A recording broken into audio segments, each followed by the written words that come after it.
Cette vidéo spoil la série sur Obi-Wan Kenobi, sortie récemment sur Disney+.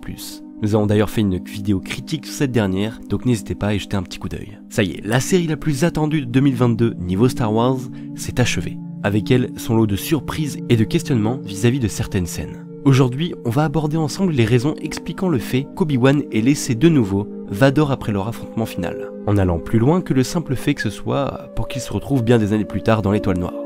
Allons-y. Nous ferons connaître des Jedi. Enfin, nous aurons notre revanche. Quelle bonne idée de venir vous joindre à nous. La fête est terminée. Tu étais l'élu, c'était toi. Allez, Chico, on fait la gauche. Il faut bien que je vous sente ici. Je ne te décèderai pas. Non.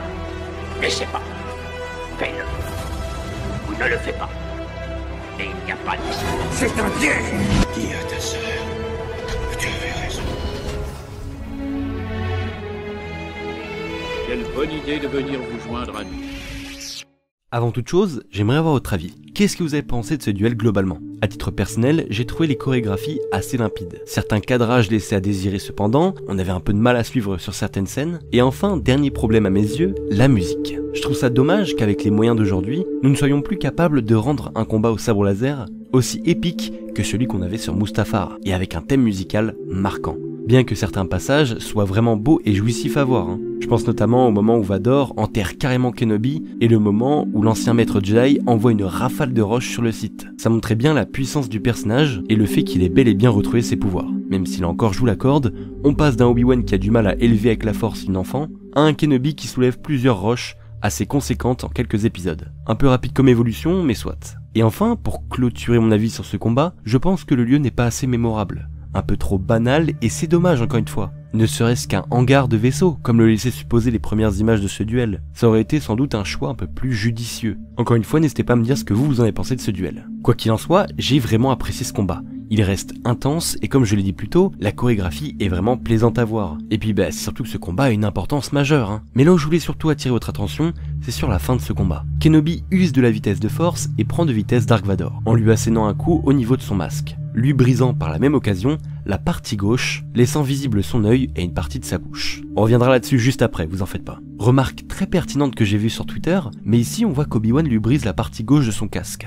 Ahsoka lui brisera la partie droite dans Rebels, et seul Luke Skywalker sera apte à lui retirer son casque dans le retour du Jedi. Soit les deux personnes les plus proches d'Anakin auront pu au moins briser Vador et y voir un Anakin mutilé et complètement brûlé. Mais seul son fils pourra lui retirer totalement son masque, le libérant ainsi de son fardeau. Je trouve ça très poétique dans un sens. D'ailleurs, pour Obi-Wan et Ahsoka, dans les deux cas, j'ai l'impression qu'après avoir brisé le masque du Sith, on peut voir comme un appel à l'aide d'Anakin. Pour Ahsoka par exemple, Vador l'appelle par son nom, sans la voix modifiée de son armure, ce qui poussera la jeune Tano à vouloir rester auprès de lui malgré le danger, comme si elle avait vu un semblant d'Anakin et donc de côté lumineux encore en lui. Même chose pour Obi-Wan, puisqu'après avoir lui aussi brisé le masque du Sith, il y a un jeu de lumière qui est fait, qui pourrait là encore appuyer le fait qu'Anakin a tenté de prendre le dessus. On voit sur le visage de Vador du bleu, symbolisant le bon côté, mais tournera par la suite vers le rouge, quand il dira à son ancien maître que c'est lui-même, donc Vador, qui a tué Anakin et non Obi-Wan. Cette scène est très malsaine. On voit tout le vice du personnage. Vador a clairement perdu le duel, mais parviendra tout de même à torturer Kenobi mentalement, comme il a tant l'habitude de le faire. C'est un seigneur Sith qui aime torturer ses proies avant de les tuer. Et voyant qu'avec ses blessures il ne pourrait pas vaincre Obi-Wan, il va alors le vaincre psychologiquement. Ce qui a marché, car Kenobi se rend véritablement compte qu'Anakin est perdu, tué par Vador. Ce qui lui fera carrément verser les larmes. Donc finalement, c'est à ce moment-là que Obi-Wan s'est enfin rendu compte que Vador n'était plus du tout prioritaire, et qu'il devait passer à autre chose. C'est pour ça d'ailleurs qu'il va quitter le combat aussitôt, sans l'achever. Pour revenir sur ses paroles, celles de Vador, selon lui ce n'est pas la faute de Kenobi s'il a basculé vers le côté obscur, mais sa propre faute, comme si Vador avait toujours été en Anakin. Ce qui appuie encore plus le fait qu'il y a une véritable dualité entre les deux, dualité qui torture le personnage, qu'on retrouve même au niveau de sa voix après avoir son masque brisé. Certaines paroles sont celles d'un humain, celles d'Anakin quelque part, sans modification vocale, puis des fois ce sont celles de Vador, avec sa voix plus grave et modifiée. Et par moments, les deux voix sont même confondues. Un très bon choix scénaristique à mon sens pour illustrer la torture du personnage. Et c'est justement à cause de cette même torture entre les deux identités de Vador que selon moi, Obi-Wan ne cherche même pas à le tuer. À mon avis, il se rend compte que Vador n'était plus son combat, mais que ce serait celui de Luke, son fils. Dans la revanche des Sith, Si Obi-Wan l'a laissé pour mort, c'est en grande partie parce qu'il ne pouvait pas tuer son ami à terre. Ça reste un Jedi, il a des principes. Et surtout, c'est parce que Qui-Gon savait que c'était l'élu, il en était certain. Obi-Wan a donc fait confiance en son maître et continuera de lui faire confiance. On le voit dans la série. Il tentera à plusieurs reprises de prendre contact avec lui, comme lui avait demandé Yoda 10 ans plus tôt. Et il parviendra finalement. Il n'est pas impossible donc que Qui-Gon lui dévoile des choses concernant Anakin.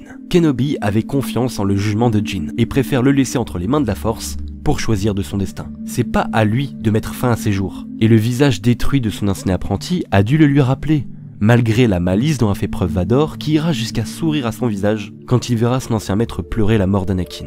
Finalement, si Obi-Wan a fait ce combat, ce n'était pas dans le but de le tuer.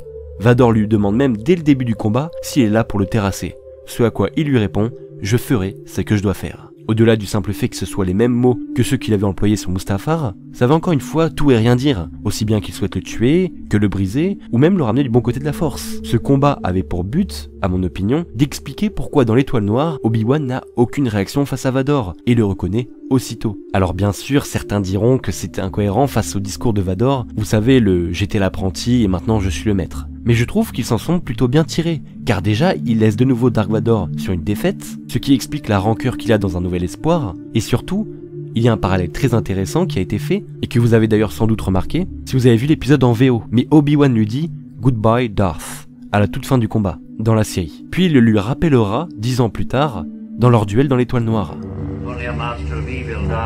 Ce qui montre une véritable continuité dans l'histoire. Et la série se termine aussi de manière ouverte. Nous savons désormais qu'Obi-Wan va maintenant poursuivre son entraînement auprès de Qui-Gon, tout en surveillant Luke évidemment. Qui-Gon qui d'ailleurs a réussi à se matérialiser en Force Ghost, alors qu'il n'était pas censé l'avoir appris. D'ailleurs si vous voulez une petite vidéo expliquant cela, n'hésitez pas à me le dire dans les commentaires, je me ferai un plaisir de vous répondre. Voici donc les raisons expliquant le fait qu'Obi-Wan ait laissé Vador seul. Il savait qu'Anakin n'était plus, mais a pu tout de même se rendre compte, en brisant son masque, à travers les yeux de son ancien apprenti, qu'il y avait peut-être encore une lueur d'espoir. Mais ce nouvel espoir, ce ne sera pas à lui de le saisir, mais à Luke Skywalker. Il laisse donc le destin de Dark Vador, pour de bon, entre les mains de la Force, étant donné la grande confiance placée en ce que pensait son maître. Confiance qui s'endurcira sans doute maintenant qu'il suivra un apprentissage auprès de Qui-Gon Jinn. Un grand merci à tous ceux qui auront vu la vidéo jusqu'au bout. Si vous a plu, pensez à lâcher le pouce bleu de l'espace comme toujours pour le soutien. À nous dire aussi si vous voulez une vidéo expliquant comment Qui-Gon a su surincarner en esprit de force dans la série. Pensez aussi à rejoindre la Force en vous abonnant à la chaîne et à notre chaîne secondaire AT&T Studio, ainsi que nos différents réseaux sociaux, les liens sont comme toujours